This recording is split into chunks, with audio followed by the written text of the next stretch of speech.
Oh, Retevis, the little radio company that could, right how to get to my heart by sending me free stuff. Never reviewed or even touched a Retevis radio before. But the people at Retevis fixed that. They've sent me their new Retevis RB27. So I'm going to go over the Retevis RB27 GMRS radio, and I'm going to tell you exactly what I think about it. As with all my videos, I will keep this video short and to the point. I know that your time is very valuable and that you like to pretend that you've got more important stuff to do. I'm not going to waste your time like many other YouTubers would do by playing some stupid intro with music and graphics. I'm also not going to insult your intelligence by trying to explain to you what the subscribe button is for. Seriously, if you don't already know what that button is for, you shouldn't be on YouTube. You don't need me or some other YouTuber to explain that to you, do you? I'm going to stay on point, get right to the information, because I would never waste your time or insult your intelligence like those other YouTubers do. I would never do such a thing. The Retevis RB27 is a new to the market GMRS handheld walkie-talkie. The website says 5 watts and repeater capable. Price is $45, but on sale now for only $27. That makes it one of, if not the lowest priced GMRS radios you can find. So let's see what you get when you buy the Retevis RB27 GMRS handheld repeater capable walkie-talkie. Retevis did send me this, no charge, in return for an honest review. I'll give you an honest review. It's a piece of junk, I will let you know. They'll probably never make that mistake again. Now, I'm not going to do an unboxing. If you watch my videos, you know my feelings on unboxings. They're a stupid waste of time. And you know my feelings about not wasting your time that you pretend is so valuable. But I will debox the contents of the box so that if you buy an RB27, you'll know what you're getting. So when you purchase the Retevis RB27 GMRS radio, you will get a nicely written owner's guide. Goes through most everything you'll need to know. You will receive a RB27 GMRS handheld walkie-talkie. You will receive a 1500 milliamp hour battery. You will receive a charger for that battery with a USB plug, no AC adapter. You will receive a handsome wrist strap. And you will receive a belt clip that attaches to the back of the battery so that you can affix the radio to your belt so that you can look cool for the ladies. So I played with this radio for about a day now. It's a nice looking little radio. It looks like a rugged, hardy, not rugged like the brand, hardy, tough radio, but it has no IP rating. So nowhere could I find that it's water or dust resistant at all. So it is not the most rugged of radios, but it does look rugged. Battery goes in like this, which makes it easy to put in, but to get it out is kind of, you just need fingernails. Sometimes it doesn't pop right out. Welcome, 16. All right, we've got our flashlight button for the handy flashlight that I always make fun of and say is absolutely useless until you need it, and then you're glad you have it. Push to talk. And the switch to FM. You can receive FM radio. This radio is, let me back up here, GMRS, FCC Part 95E compliant, which means you do need a GMRS license to transmit on this radio. You can listen to whatever you want, but if you're going to transmit, you do need a GMRS license. A GMRS license is not a ham license. There is no test. You just buy it, just like a fishing license. If you don't yet have your GMRS license, you should. Here's a link right here that takes you step by step through the process of maneuvering your way through the archaic, arcane, and ridiculous FCC website so that you can give them your money so they can issue you a GMRS license. The radio has 22 GMRS channels, has the additional 8 repeater channels. You can listen to FM radio, and it has the NOAA channels pre-programmed, so you can listen to those as well. So this is the button that switches to FM.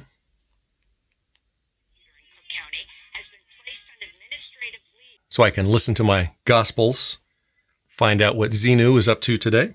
It's got the regular K1 type plugs for earpieces or microphones. This is where you would put the programming cable, but I can't find anything on the website that says this radio is programmable by software. So as far as I'm able to tell, you cannot use any sort of software or anything to customize or program the radio.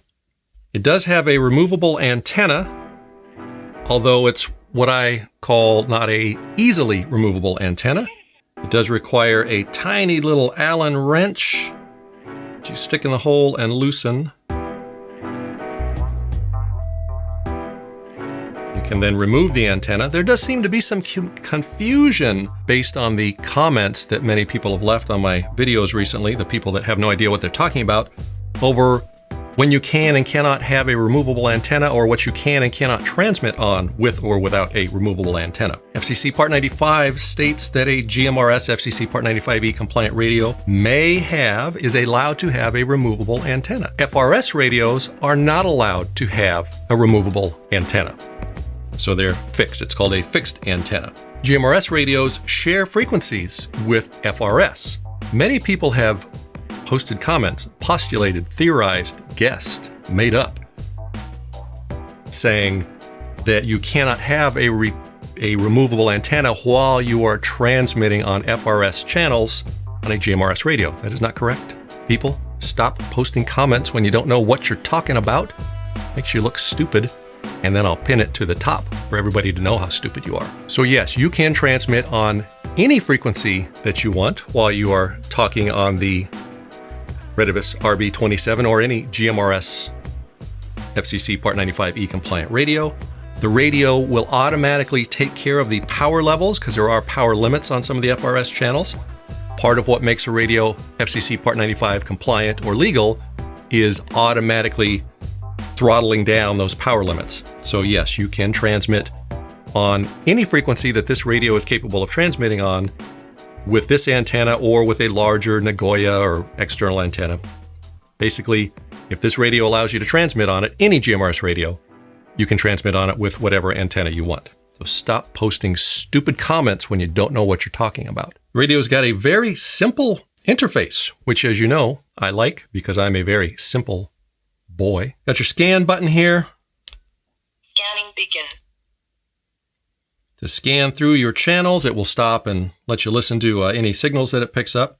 Also scans through the FM radio that way. Got the monitor button here, which switches to the NOAA frequencies. So there you can see that we're on weather channel 04. You can scan through those channels as well. AB switches between the upper and lower frequencies. You can listen to 2 channels at once with this radio. So now I'm listening to the lower frequency. Now I'm listening to the upper frequency.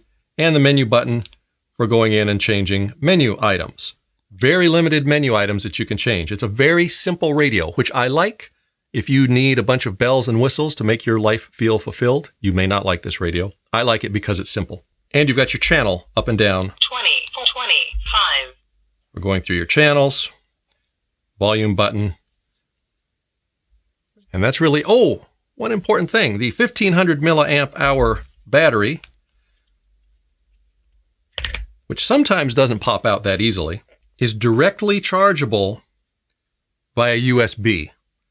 Not many radios do that. That is a great feature. And of course, as I mentioned already, the charger that comes with it is USB only. So you need your own power adapter to plug it in to charge. That is a nice feature, USB charging directly into the battery or directly into the radio.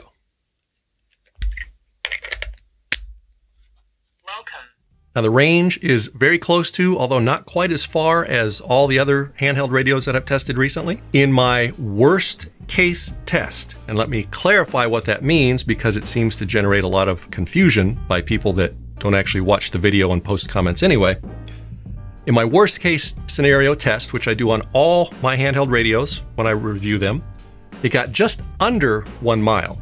That is the worst case test, where there's hills and trees and houses and buildings between the two radios. Retevis sent me 2 of these, so I've tested 2 from one radio to the other. It was just under 1 mile by several hundred yards. When I went to my normal, just over 1 mile mark, wasn't able to receive. So just slightly, and I mean very slightly, like I said, few hundred yards less range than radios that cost 2 or 3 times as much. So I'm not complaining about that. That's not bad. But what I am complaining about. So first thing that I noticed, and you may recall if you watch my videos, I noticed the same thing on another radio recently, is that out of the box, I noticed the little, right up there at the top, CT, which is the little icon or what it shows when there's a CTCSS tone or code on the radio. So right out of the box, I took it out, I turned it on, and on all the channels it showed that.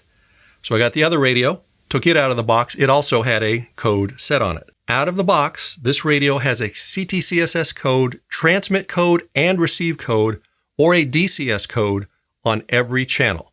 It was the same on both radios, which means, for those that don't fully understand what the codes are for and what they do, before you can talk to anyone else on another GMRS radio, you must either go into the menus and remove all the codes and tones from this radio, or go into the other radio that you want to talk to and add the codes or tones to that radio. Retevis, why would you do that? All this is going to do is confuse people. They're going to think the radio is broken when they can't talk to somebody else, or the other person can hear them, but they can't pick up the other radios.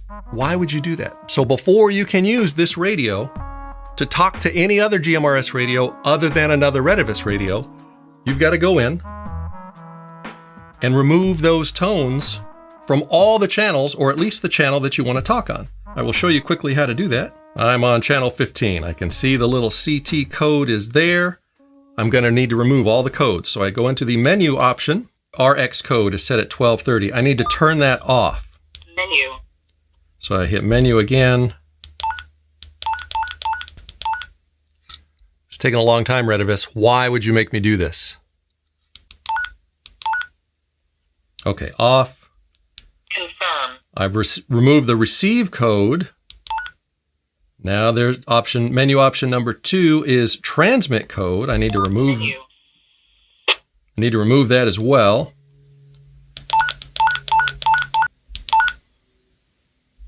Confirm. So that's how you remove the tones. Now this radio can talk to and receive with any other GMRS radio.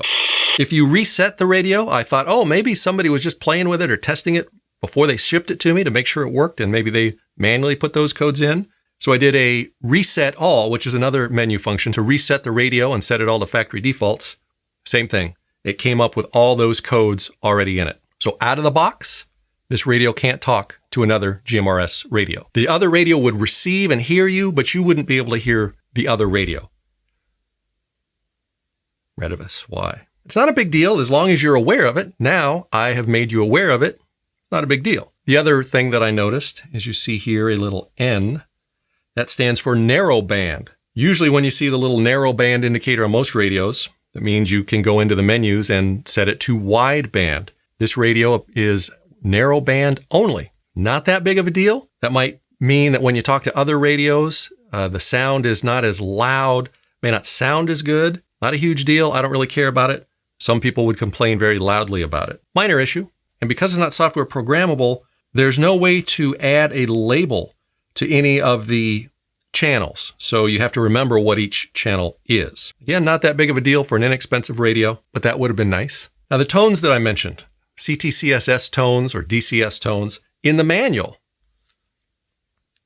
refers to what I call the tones, the codes, in different ways on different pages. On one page, it refers to them as privacy codes, which let's be clear here. There is no privacy code on any radio. A lot of manufacturers refer to them as that, are not private. What that means is that when you're talking to your friend with the other radio with the same privacy tones or codes, you don't hear other people talking, but the other people can still hear you talking. Anyway, so on the pages in the manual, before I got sidetracked, it's not private. It refers to them as privacy codes on one page. On another page, it refers to them as subchannels. And on another page, it refers to it as the signaling type. So it's very confusing to somebody that doesn't know what any of those things mean. So let us bring out the power meter. This is my handy dandy little $35 SWR and power meter. Now, this is not the world's most accurate meter, so you don't need to leave a comment saying you can't get a good power reading with that meter. We know, but we can get a pretty close power reading and have an idea within 1/10 of a milliwatt, which is good enough for us normal humans. And because I've used this meter to test all my other radios, it's a good comparison. So let's strap it on, or would you rather I say screw it on, to the radio. This meter, I'll put a link to this meter, affiliate link, below. It comes with this little 5-watt dummy load. That way you can test the power accurately without actually transmitting out over the air. Okay, so I'm going to go to channel 16, which is the official off-roading channel. Power up my meter. Switch it to wattage.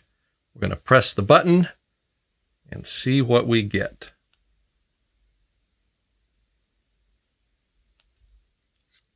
.9 watts. I don't know how well that shows on the camera. That's on a high power channel. That was channel 16. On channel 1,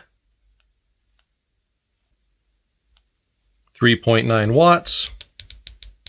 Channel 9, which should be a low power channel, 1.9 watts. And on a repeater channel, 3.9 watts. So this does not seem to squeeze out any more than 3.9 watts, which might explain why it had a slightly shorter range in my worst case range testing. So now let's give it the repeater test. I'm going to put back on the antenna and make sure that it is securely affixed.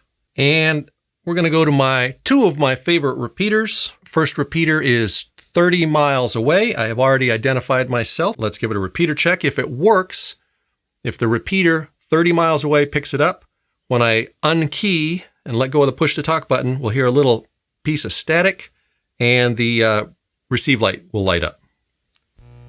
Repeater check. 30 miles away. Now let's go to my other favorite repeater, atop of Palomar Mountain down near San Diego, 69 miles away from me. We're going to do the same thing.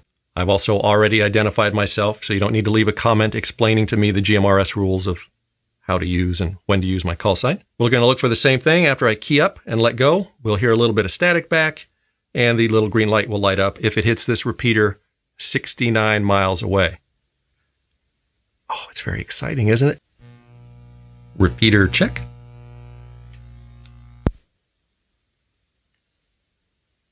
It hit it. I don't know why I'm not getting static back. Repeater check.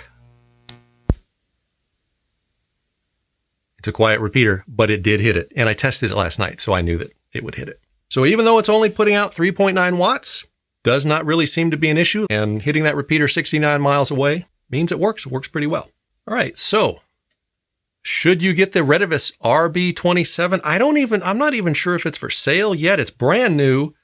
I'm going to put links below to it on Amazon and their website. I'm not sure you can get it yet on Amazon. I'll link to the Retevis store. Is it worth the regular price of $45? I'm not sure that it is. But right now on sale for $27, absolutely. It's not waterproof. It's not dustproof or weatherproof, meaning you've got to be careful with it outside.